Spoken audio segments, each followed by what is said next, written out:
Command Performance USA, the greatest entertainers in America, as requested by you, the fighting men of the United States Armed Forces throughout the world.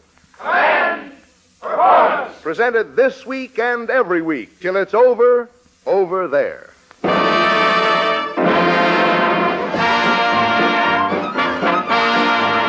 Hello there, men. It's Command Performance time again. Time to dig in and answer your requests by presenting the stars you want to hear. I guess we've had almost 100 letters requesting the appearance of a certain Hollywood personality. We're going to read just one of those letters. It's from a corporal in the United States Marine Corps somewhere in the South Pacific who writes, "Would you please call up my kid sister and tell her I'd like to hear her voice?" Well, fella, here she is. Your kid sister and the sweetheart of just about everybody back here at home, Miss Shirley Temple.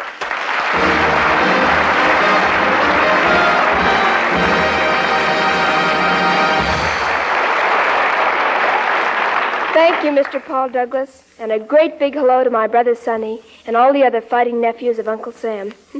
I hardly know where to begin, because tonight's Command Performance is really sprinkled with stars. Let me see. Starlight, star bright, first star I see tonight. Dons her Sunday best regalia for a soldier in Australia. His command is answered now as Martha Tilton takes a bow.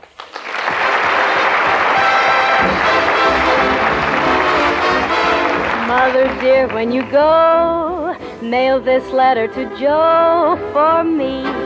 He's far across the sea, he's far away from me.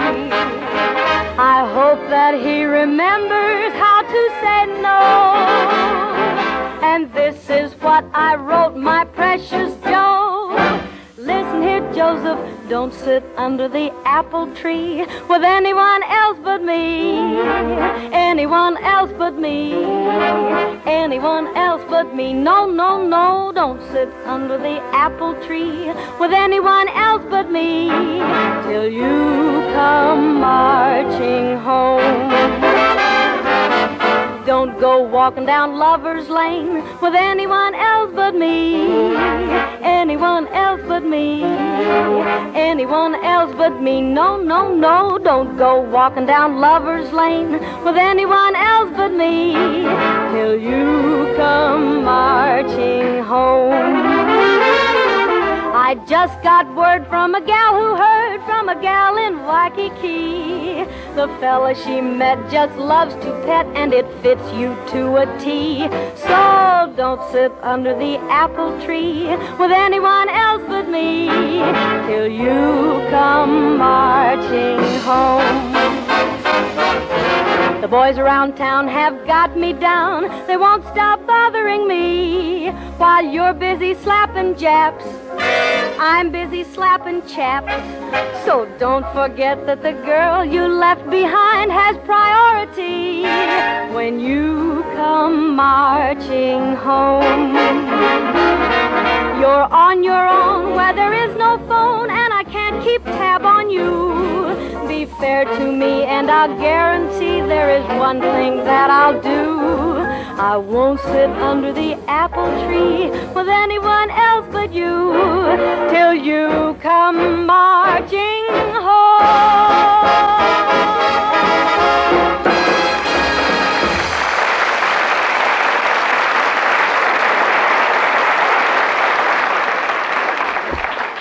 That was beautiful, Miss Tilton.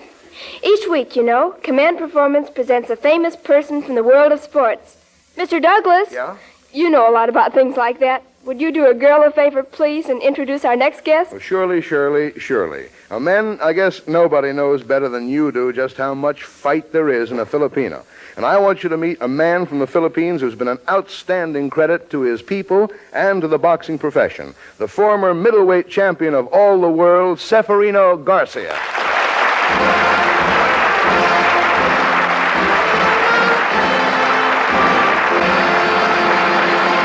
Seferino, I understand that you were born in the islands. I was born in Manila, right there where they are bombing now. Well, Seferino, Referee Temple has just given us our orders, so let's come out of the corners and no punches pulled. Ring the gong, Shirley. I'm ready, too. Okay, Seferino, the first thing I want to know, and I'm just one of the fellas, how did you come to develop that so-called bolo punch?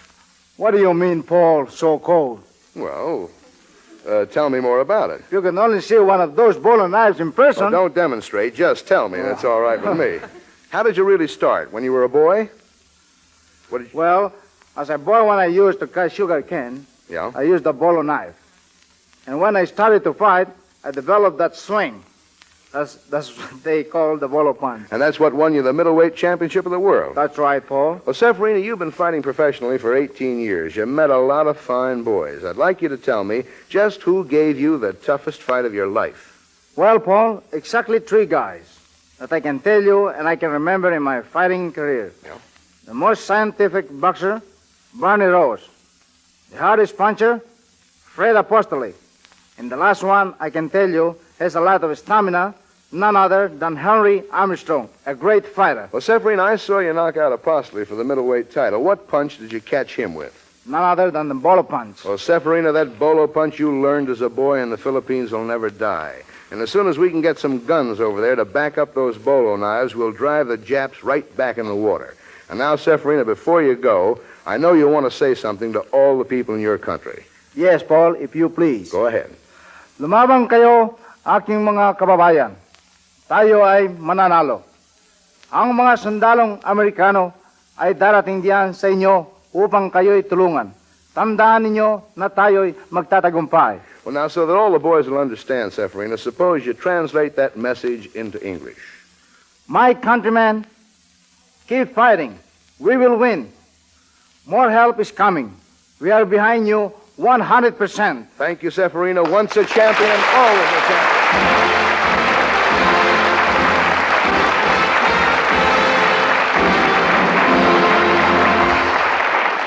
Now, for a Red Cross nurse in the Canal Zone, Gordon Jenkins and the orchestra play Blue Skies.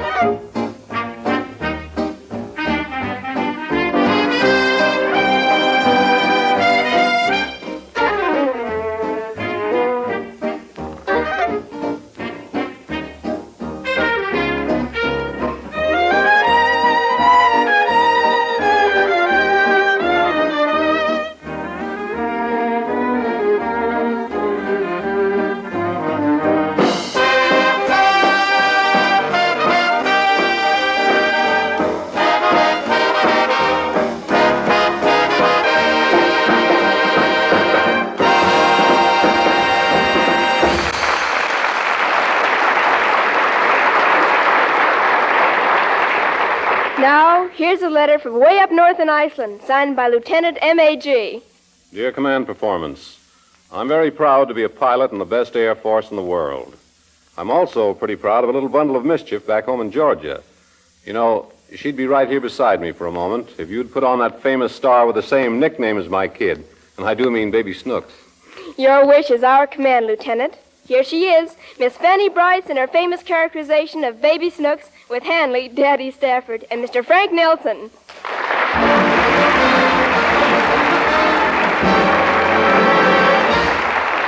find Snooks and Daddy on the golf course, where Snooks has insisted upon being present despite Daddy's protests. So let's look over on the first tee and sort of see what's cooking. Move back a little, Snooks. Why? If you don't move, I won't be able to swing my club. Excuse me. Oh, yes? Have you seen a ball? No. We just walked on the tee. Oh, okay. The nerve of that guy. Yeah. Looked at me as though I'd picked up his ball. Maybe he's seen you do it, Daddy. Did you see me pick up a ball? Uh-huh. You did not. I took this ball out of my bag. Oh, Daddy. Well, it isn't his anyway. It came from the other direction. And you mind your own business. If the fellow's too cheap to hire a caddy, he deserves to lose his ball. Why don't you hire a caddy, Daddy? Because I don't need one. Well, I'm tired from carrying this bag. You haven't started yet. Oh, I'll carry it myself. Put it down. Look at all the people waiting, Daddy. I see them. I'm going to start right now. What are you doing? I'm putting the ball on the tee. Yes. Looks like dirt. It is dirt.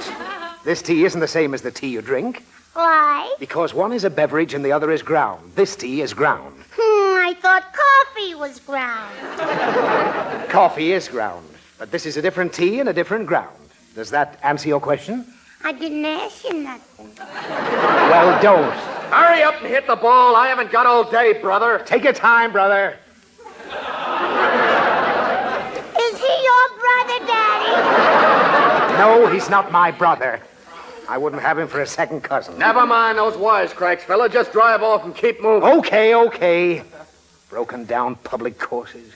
Hit the ball, Daddy. All right, just you keep quiet. All right. Back slow, head down. Daddy! What is it? Where are you going to hit it to? To that thing waving down there. What thing? The flag. That flag indicates the position of the green. Why? Because that's where the hole is. Wherever you see a flag, there's a hole. Why don't they fix it? Fix what? The hole in the flag. There isn't any hole in the flag. The green has a hole in it. Why? Oh, so I can crawl in and pull it over my head. Oh, stop that yelling. Will you let me hit this ball? Where are you going to hit it to? I told you, to the green. What for? Because that's where the hole is. What hole? The first hole. Now move back. Well, why don't you hit it to the second hole? Because this is the first tee, and you must hit the ball to the corresponding hole. Where is it? Where that flag is waving. That's the hole. What hole? The first hole. And that's where I'm going to hit it. Where? The first hole! Why don't you tee that kid up and clobber into a trap? You stop meddling in my affairs, mister, or there'll be plenty of trouble. Listen, fella, you've been on this tee for 20 minutes now. Why don't you be nice and let me play through? Oh, all right. Get out of the way, Snooks. Why? I'm letting this man go through. Thanks. I'll be out of your way in a second. Wait! He really hit it, didn't he, Daddy? Just a bunt. Yeah. Wait till I get a suck at it. I'll show you. Let me see you do it. Okay, get out of the way while I tee up again. I'll get out of it. Now, don't make a sound. I'll make it sound. You just watch where the ball goes. All right, Daddy. Now, head down, right hand over. Yeah.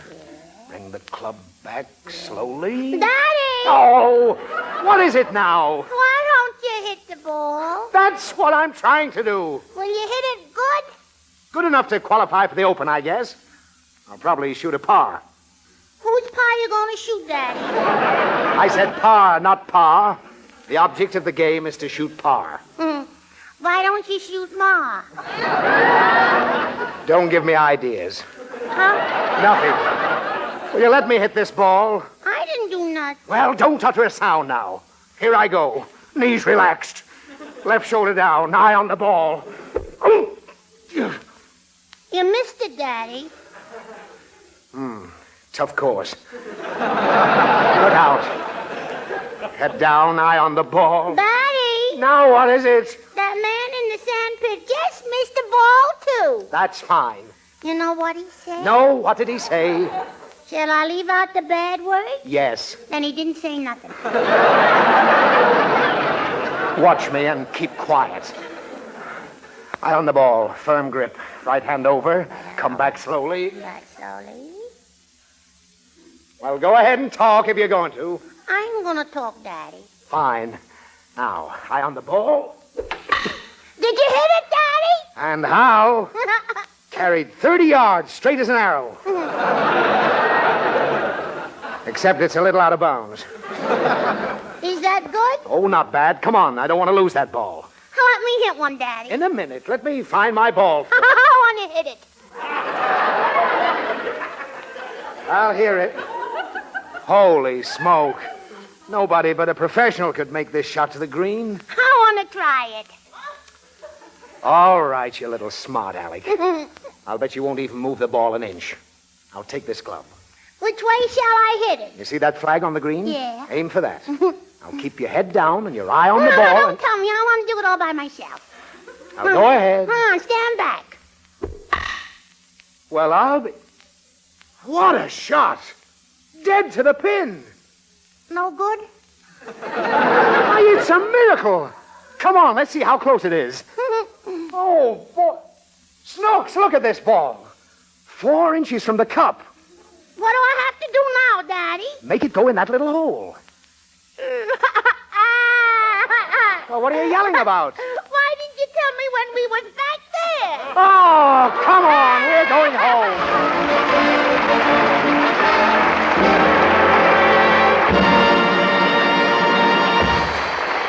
Thank you, Miss Bryce and Mr. Stafford. You know, I used to play parts like that myself. I outgrew them. Now, a letter from a city we mustn't mention in South America. If anybody is tops with this man's army, it's Dorothy L'Amour. Could you persuade her to sing a chorus of Moonlight and Shadows just for us? You bet we can, Sergeant J.W.C. And we'd have done it before, except that nobody in Hollywood has been traveling more miles to sell more defense bonds than the lovely lady I give you now, Miss Dorothy L'Amour.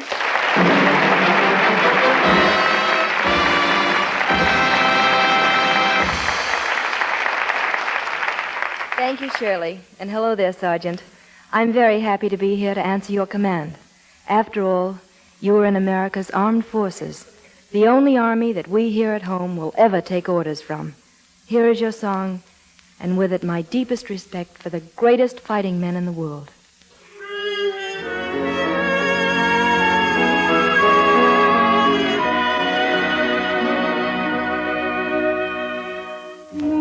Moonlight and shadows, and you in my arms, and the melody in the bamboo tree, my sweet.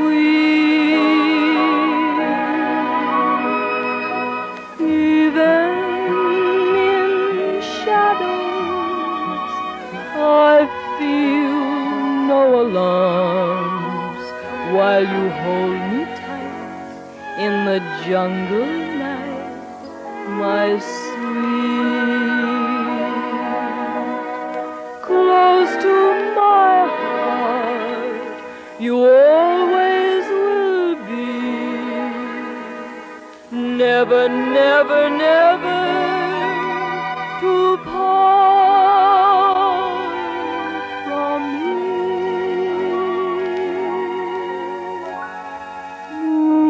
Moonlight and shadows,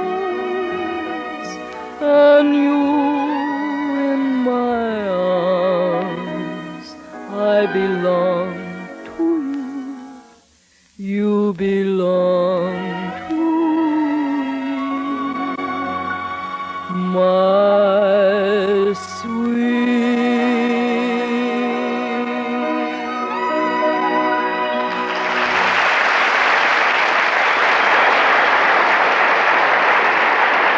Our gratitude to Miss Dorothy L'Amour, and greetings to a couple of gentlemen answering a whole flock of requests, including one from a former baseball player and his friends at the U.S. Naval Station in Puerto Rico. Here they are with their famous baseball sketch, Abbott and Costello.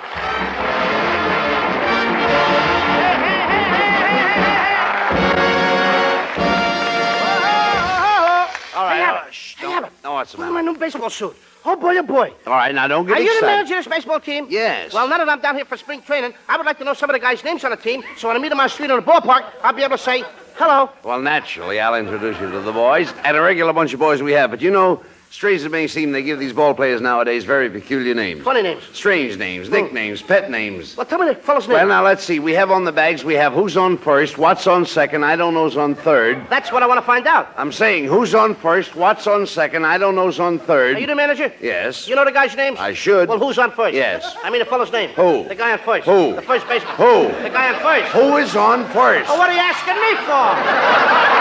I'm not asking you, I'm telling you who is on first. I'm asking you who's on first. Yes. Well, go ahead and tell me. Who? The guy on first. Who is on first? Have you got a contract with the first baseman? Yes. Who signed the contract? Well, naturally, you wouldn't expect anyone else to sign it. But who? Yes. So who signed it? Yes, absolutely. Look, when you pay off the first baseman every month, who gets the money? Every dollar of it. Who gets it? Absolutely. Sometimes his wife comes down and gets it. Whose wife? Yes. After all, he's entitled to it. Who is? Yes. All I'm trying to find out is what's the fellow's name on first base? Oh, no, wait a minute. What is on second base? Who's on second? Who's on first? One base at a time, please. Don't change the players I'm around. not changing anybody. I'm only asking you what is the fellow's name on first base? No, wait a minute. What is on second I'm base? not asking you who's on second. Who's on first? I don't know. He's on third. We're not talking about him. Now, wait a minute. How did I get on third base? You mentioned his name. If I mention a third baseman's name, who did I say is playing third? No, who's playing first? Never mind first. I want to know what's the fellow's name on third base. No, what's on second? Who's on second? Who's on first? I don't know. He's on third. There I go. Back to third again. Can't change the names. Will you stay on third base and don't go off it? What do you want me to do? I want to know who was playing third base. Why do you insist on putting who on third base? Now, who am I putting on third base? Yes, but we don't want him there. You don't want who there? No. So what's the fellow's name belongs there? No, what belongs on second? Who's on second? Who's on first? I don't know. Third base. Look, Captain, please, have you got an outfield? Naturally. The left fielder's name. Why? I don't know. I just thought I'd ask you. Well, I just thought I'd tell you. Now tell me who's playing left field. No, who's playing first? Stay out of the infield. Oh, don't mention the names out here. What's the left fielder's name? No, what's on second? I'm not asking you who's on second. Who's on first? I don't know. Third base. And the left fielder's name? Why? Because. Oh, he's center field. You know these plays as well as I do. You gotta have a pitcher on a team. Naturally. The pitcher's name? Tomorrow. You don't want to tell me today? I'm telling you. Go ahead. Tomorrow. What time? What time what? What time tomorrow you're gonna tell me who's pitching? Now listen. Who is not pitching? I'll break your arm, you say. Who's on first? Have it your own way. Go ahead. I want to know what's the pitcher's name. What's on second? I don't know. Third base. You got a catcher? Certainly. The catcher's name. Today. Today, and tomorrow's pitcher. Now you've got it. That's all we got is a couple of days Well, on the I team. can't help that. You know, I'm a catcher, too. I know that. Now, I'll get behind the plate. I'll do some fancy catching. Tomorrow's pitching on my team, and the heavy hitter gets up. Yes. Home run, Paul Douglas. All right. What a home run hitter. So? Tomorrow throws the ball. Douglas bunched the ball. Now, when he bunched the ball, me being a good catcher, I want to throw the guy out at first base, so I pick up the ball and throw it to who? Now, that's the first thing you've said right. I don't even know what I'm talking about! Well, that's all you have to do. Is to throw it to first base. So? Who's got it? Naturally. Look, Abbott, who's got it? Naturally. Naturally. Excuse me.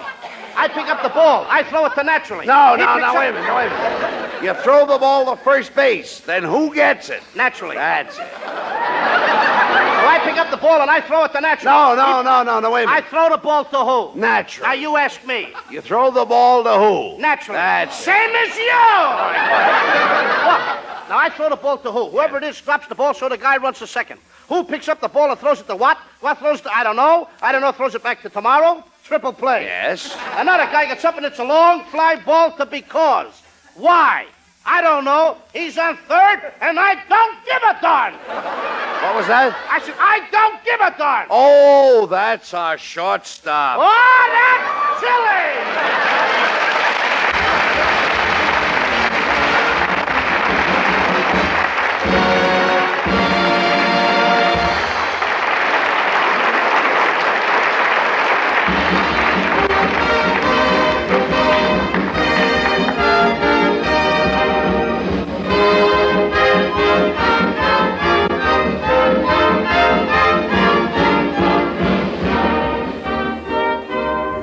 Now, a very warm answer to a requisition from a very cold climate for Technical Sergeant DRW in the Engineer Corps up in Alaska. 6 hits in the midst from the Bob Hope Show, and begin the begin.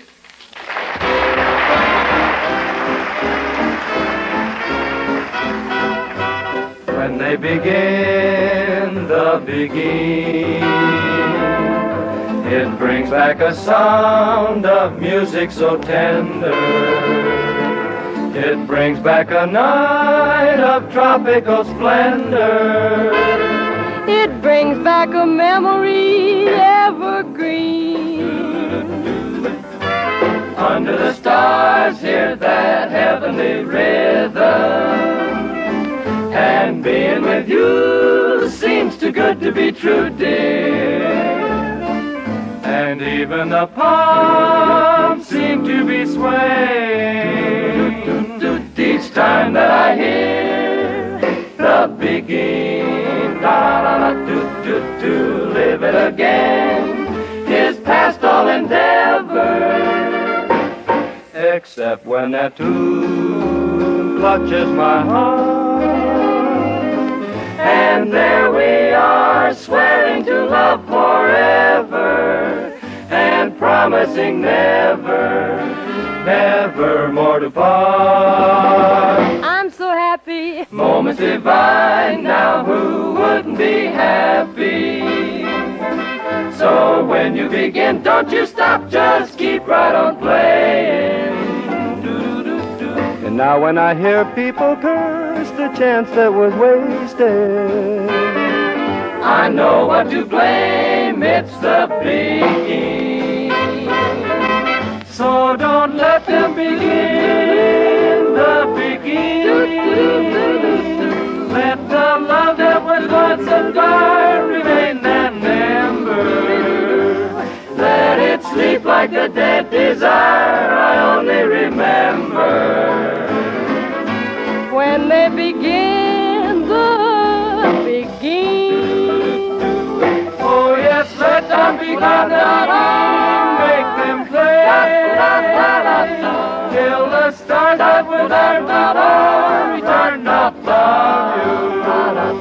Let you whisper to me once more, darling, I love you. And we suddenly know what heaven we're in. Time to begin, begin the begin. Da da da da da da da.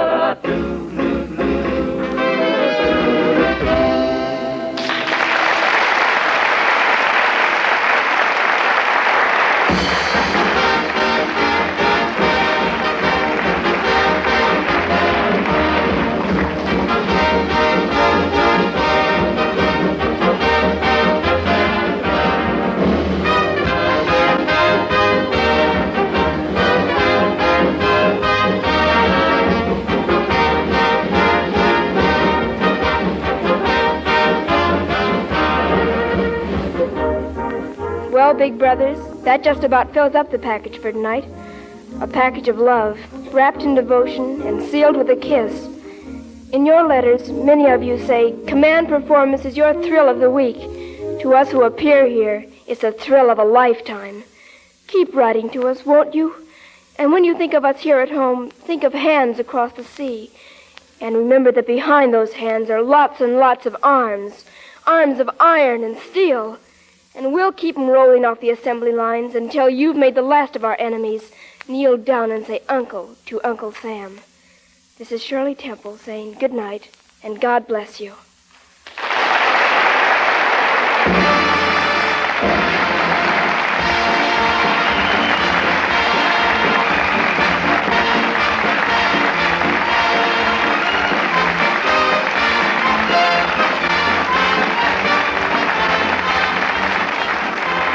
Okay, man, there goes Command Performance number 9. We hope you liked it because you built it. Now, please write to Command Performance in care of the station to which you are listening and let us know whom and what you'd like to hear. You'll get it, brother, because no star in Hollywood is as big as one little spangle of the 48 stars in that flag you're defending. And so, until we shortwave at you next time, hit 'em hard, buddy. Right down to the last rising son of a gun.